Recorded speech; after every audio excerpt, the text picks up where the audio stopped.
because I had different expectations about what the season was going to look like. I became inactive and passive in certain ways.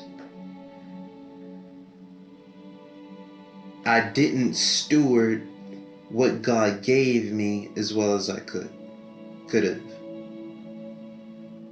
And it's not until now or until after I left that I truly see how good I had it.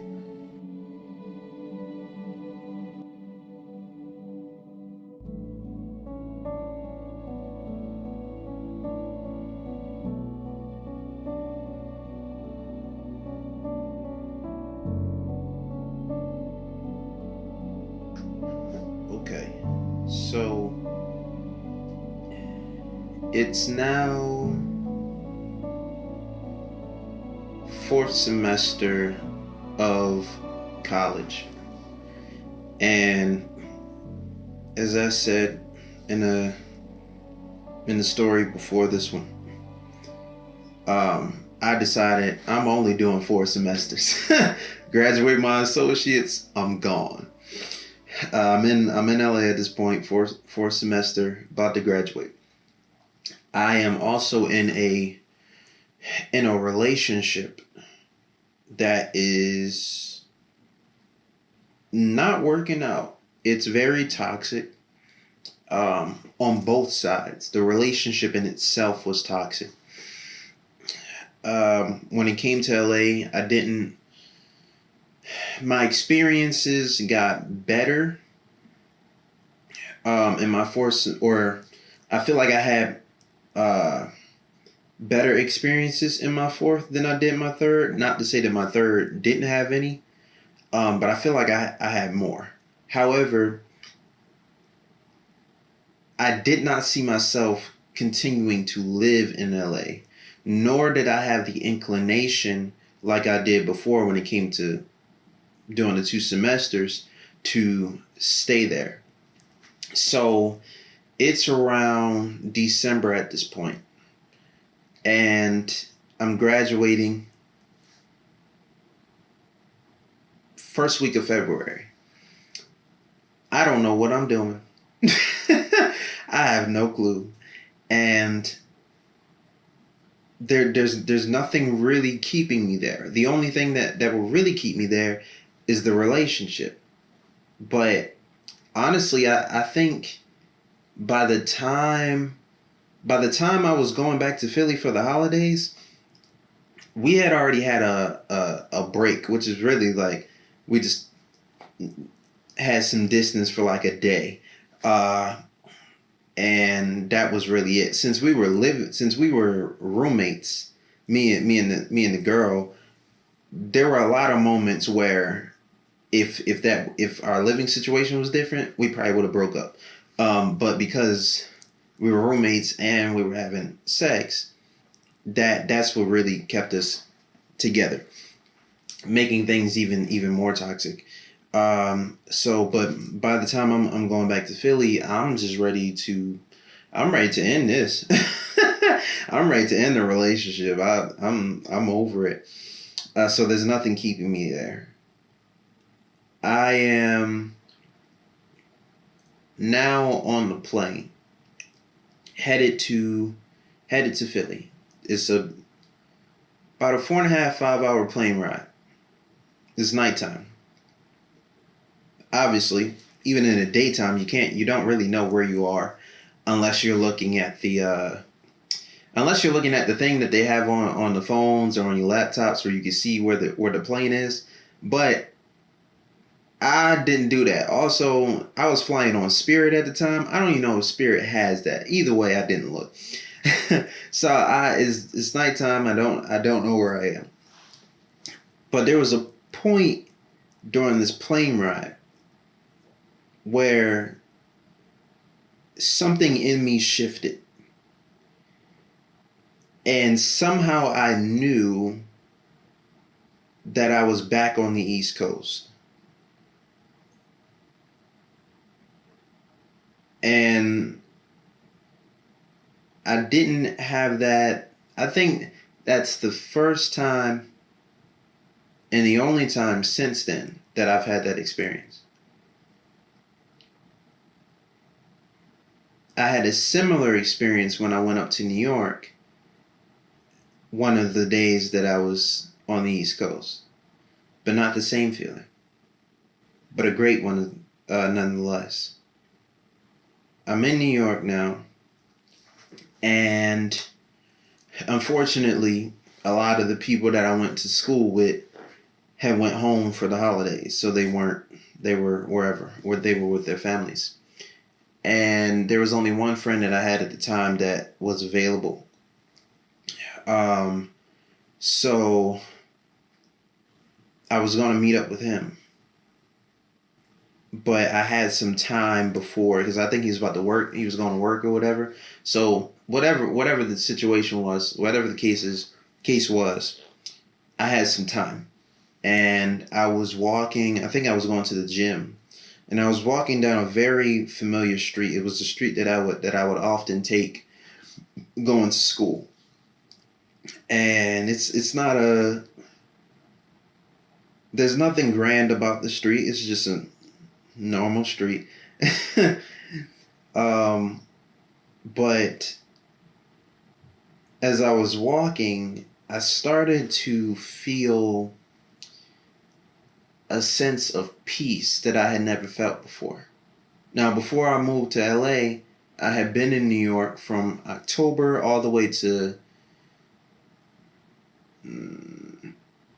I think, like maybe May 31st of the next year. So, talking about like 7 months, 8 months, something like that. Very often I was on the street, and I never felt that feeling before. I never felt that feeling of peace.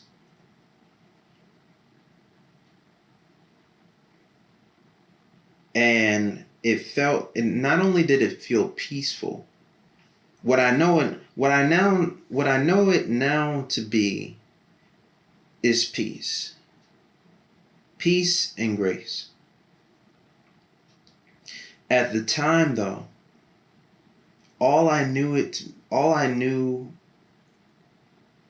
to be was a feeling of home. Some people say that every house is not a home. I believe that to be true. Because a house is just a building. What makes a house a home is a feeling of peace. And when I was in New York, I did not have a physical home. When I went to New York that day, I didn't have a physical home there. But the whole city felt like my home. The street felt like my home. Everywhere that I went felt like home. It was like the whole city beckoned me to come back. And I had an urge and an inclination to do so. So now I was there for a day. And I went back to Philly that night, and I was in Philly, and I was wrestling with the thought. I get back to LA, I'm still wrestling with the thought, still in this relationship. But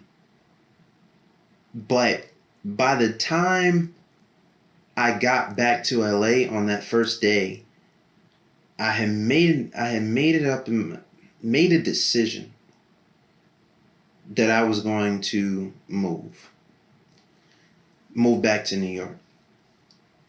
And funny enough, not too much longer after that, maybe a few days after that, I got a message from a friend. I don't know if I reached out to her or she reached out to me, but we started school in the same semester, and so she was doing the associates as well. She was about to graduate, and she was supposed to be roommates with like two other people, I believe, and whatever happened with that, she told me that it didn't work out. And so I saw that as a sign, as confirmation on what I had already been feeling. I saw it as God closing that door that was opened for her and then presenting another door. Um, and that door was her and I being roommates. So when she told me this, I told her that she didn't even know. She didn't even know that I was moving back to New York. I told her, when she told me that, I told her that I was moving back to New York. And we ended up being roommates. I moved back. She rented a room for like 6 months, and I moved back to Philly once I graduated in February, and I stayed in Philly for a time. I went back to UPS, even though I told them that I wasn't coming back. I did another shift though, because before I was doing the morning shift. This time I said, nah, I ain't finna see y'all. I'm finna do the night shift. So I worked at UPS again, and it's 2020, so a lot of things are shut down. So there aren't a lot of jobs. So I really that that was probably the best thing to go with. So working at UPS, saving up money. There came a time where she started looking for, or we were both looking for apartments. We settled on this one apartment. The leasing agent, she worked with us. When it came to the co-signers, like that everything worked out. Even in before I moved, I hadn't had a I hadn't owned a bed, a mattress since 2017. Now, of course, when you're in college, obviously you got a mattress. But owning one, I had not owned one since 2017, early 2017. And when I moved back to New York, before I got there, my soon-to-be roommate, she called me and she said that there was this person who lived very close to the apartment that we were getting. They ordered a mattress. The people sent them a mattress that they didn't want, a different type of mattress from what they ordered. Now, because the plastic was already taken off of it, the people said, "Oh no, you can just keep that one. We'll send you another one." So this person had a mattress that they were not using, and they lived like 5 to 10 minutes away from us. And so they were asking around, and the my soon-to-be roommate, she asked me, she's like, "Do you need a mattress?" I said, "Absolutely." Yes, I need a mattress. So I get there. It's July 1st. I get there. I move my stuff in. A few people help me go and get the mattress. We taking this mattress, no plastic on this mug, but I don't care. We carrying this mattress down the streets of Washington Heights, Manhattan, and put it in my room. And then a few days later, somebody came over, and this girl, she went to the same school, and she saw that I didn't have any bedding for my mattress, and she was like, "You don't have no bedding." Now I'm just happy about the fact that I got a mattress. She's like, she go on her phone and she goes on the Walmart website. She hands me her phone and she's like, take this. My birthday's on June 24th, so it's wasn't that long ago.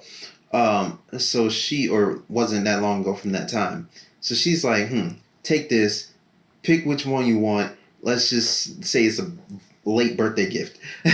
So when I moved to New York, I was in a pretty good area. The street that we was on, it had a Planet Fitness down the street. It was there was a train station down the street as well. There was a grocery store down the street. I was very close to the to Riverside, so I could go, and I actually did. The place that I would go to, I would run down there, jog down there, alongside the Hudson River. Everything was just, it didn't take me long to get to Manhattan. Everything was just, it was great. It really was. There were some things that I could complain about, but overall it was pretty great. Um, yeah,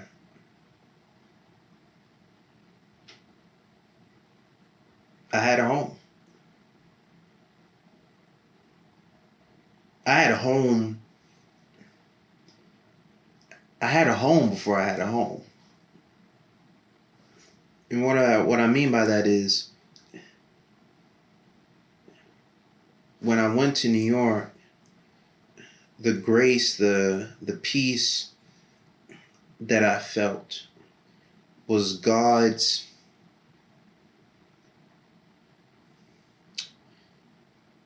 The grace and the peace that I felt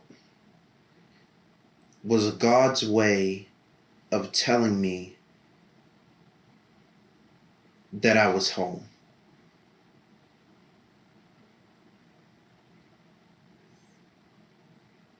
And then everything that happened afterward was confirmation of what God had already told me.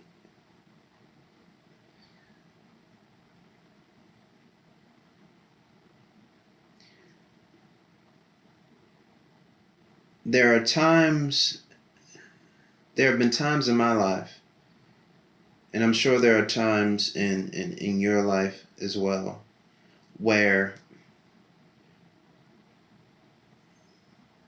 you may wonder,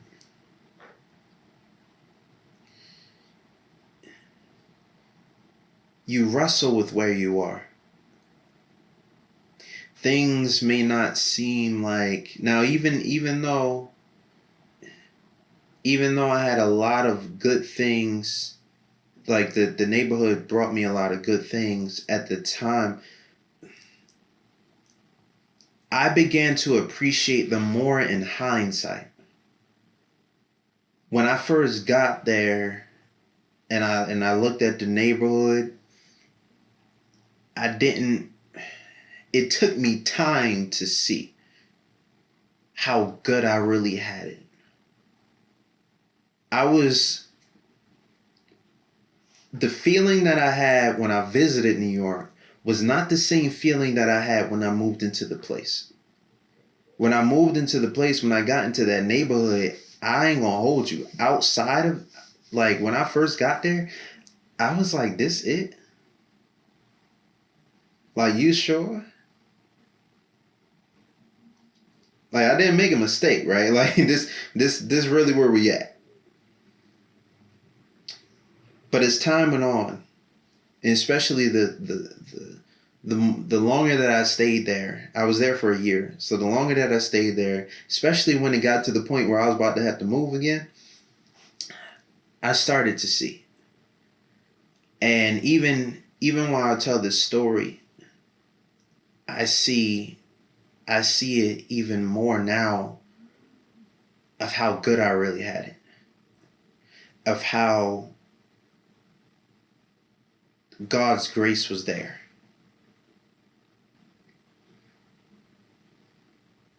Of all the blessings that was there.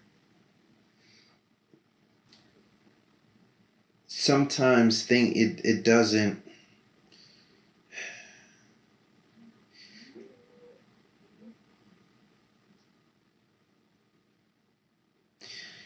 Sometimes sometimes when things don't look like what we thought it was going to look like, we don't appreciate where we are. and we question whether or not it's God. We question the experiences that we had before we got there. Because we had a different expectation. And in hindsight, what I have learned is that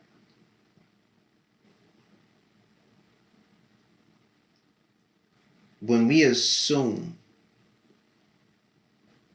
have expectations that are not God expectations, when we have expectations that God has not given us, when we step into a season, we will see things and think that it's a curse. We will see things and think that it's a mistake.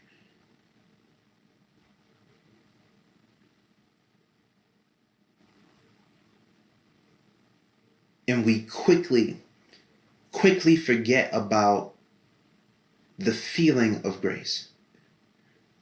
Or even just the confirmation that God has given us already.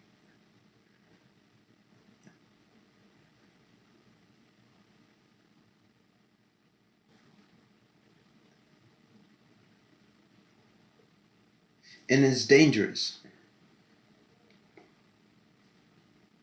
Because you will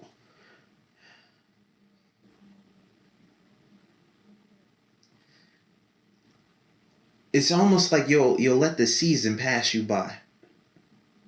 I remember being in that apartment and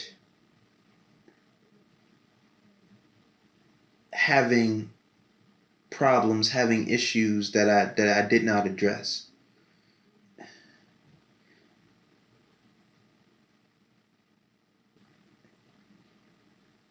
And because I didn't address those things, because I was passive in those areas, because I had different expectations about what the season was going to look like, I became inactive and passive in certain ways. I didn't steward what God gave me as well as I could have. And it's not until now or until after I left that I truly see how good I had it.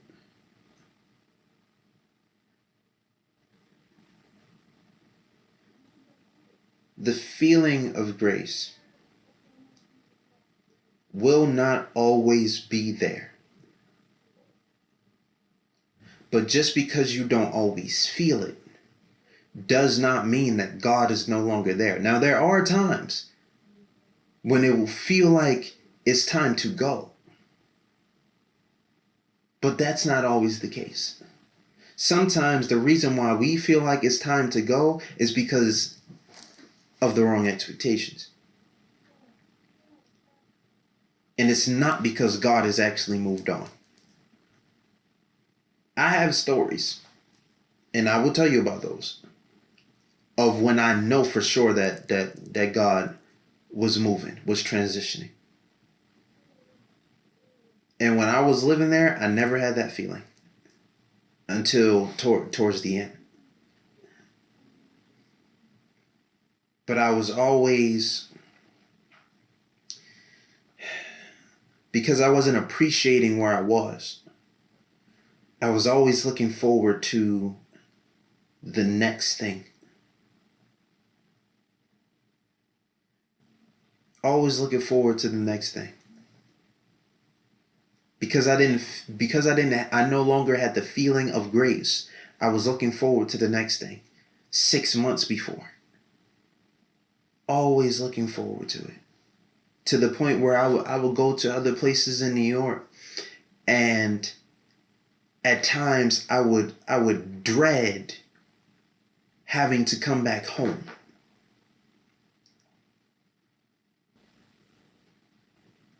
Not realizing how good I really had it. It wasn't a dangerous neighborhood. Wasn't a trash neighborhood. The apartment was nice. I had just came out of being in it was me, my mom, and my oldest sister. It was 2020. My sister, she was already staying with my mom for a time. Then I came in there. It was a studio apartment. You got 3 people. It's 2020. Things are shut down. You got 3 people living in a studio apartment.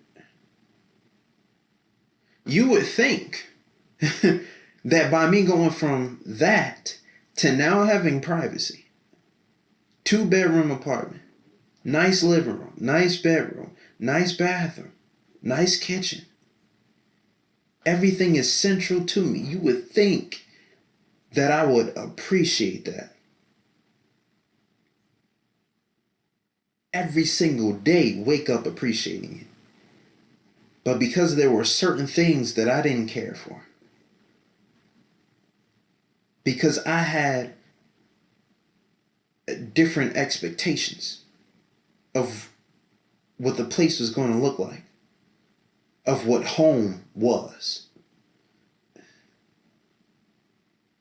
then because of that, I had more days being ungrateful than I did being grateful.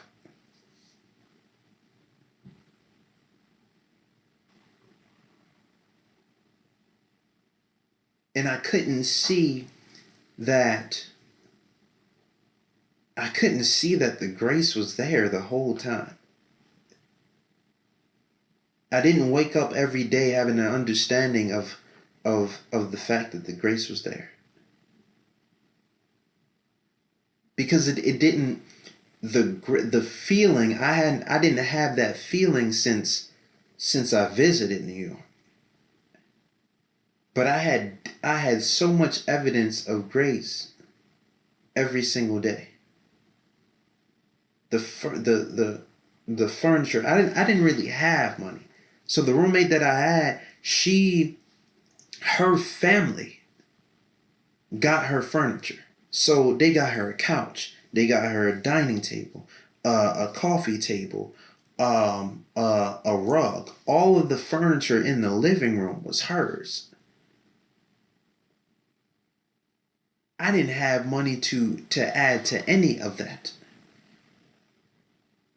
And the place where I was with the friends that I had at the time, I would say that it was pretty much central for both. Like I had people in the Bronx, people in Brooklyn.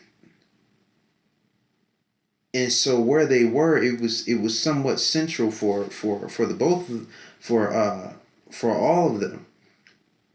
So that way none of them are going too far out their way to just hang out.